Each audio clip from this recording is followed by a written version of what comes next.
ആധ്യാത്മികതയുടെ 4 നെടുംതൂണുകൾ ഏതൊക്കെയാണ്? ഗുരുദേവൻ 4 ക്രിയാപദ്ധതികൾ നിർദ്ദേശിച്ചിരിക്കുന്നു: സാധന, സ്വാധ്യായം, സംയമനം, സേവ. മറ്റെന്ത് ചെയ്യുന്നതിനു മുമ്പ് സ്വന്തം വ്യക്തിത്വം നിർമ്മിക്കുകയാണ് ഒരു വ്യക്തി ചെയ്യേണ്ടത് എന്നതാണ് അത് നൽകുന്ന സന്ദേശം. ഒരു വ്യക്തി എപ്പോഴും എന്തു ചെയ്യാം എന്നാണ് അന്വേഷിച്ചുകൊണ്ടിരിക്കുന്നത്. അതിനേക്കാളൊക്കെ എത്രയോ മഹത്വപൂർണ്ണമാണ് താൻ എന്താവണം എന്ന ചിന്ത. സ്വയം നിർമ്മിക്കാനുള്ള പദ്ധതിയാണ് സാധന. ശക്തമായ അടിത്തറകളില്ലാതെ വലിയ മന്ദിരങ്ങൾ സൃഷ്ടിക്കാനാവില്ല. ഗുരുദേവൻ നിർദ്ദേശിച്ച ആദ്യത്തെ ചുവട് സാധനയുടെ അടിത്തറയിൽ വ്യക്തിത്വ നിർമ്മിതി ആരംഭിക്കുക എന്നതാണ്. അടുത്ത ചുവട് സ്വാധ്യായമാണ്. സാധനയിൽ നിന്ന് ശക്തി ലഭിക്കുന്നു, സ്വാധ്യായത്തിൽ നിന്ന് ജ്ഞാനം ലഭിക്കുന്നു. സംയമനം കൊണ്ട് അച്ചടക്കമുണ്ടാവുന്നു. സേവയിലൂടെ അതിന് പൂർണ്ണതയും സാഫല്യവും ലഭിക്കുന്നു. ഈ 4 കാര്യങ്ങളും ഒറ്റയ്ക്കൊറ്റയ്ക്കുള്ളവയല്ല.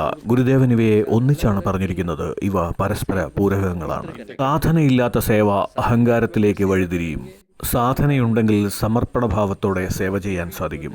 ഇവ 4ഉം ഗായത്രി പരിവാറിന്റെ മാത്രം സ്തംഭങ്ങളല്ല, മറിച്ച് ഓരോ മനുഷ്യനെയും താങ്ങി നിർത്തുന്ന നെടും തൂണുകളാണ്. ഇവ 4നെയും സ്വായത്തമാക്കുന്ന ഒരാൾക്ക് സ്വന്തം ജീവിതത്തെ ശ്രേഷ്ഠതയിലേക്ക് നയിക്കാനാവും. ഗായത്രി മന്ത്രം ആർക്ക് വേണമെങ്കിലും ജപിക്കാമെന്നാണോ?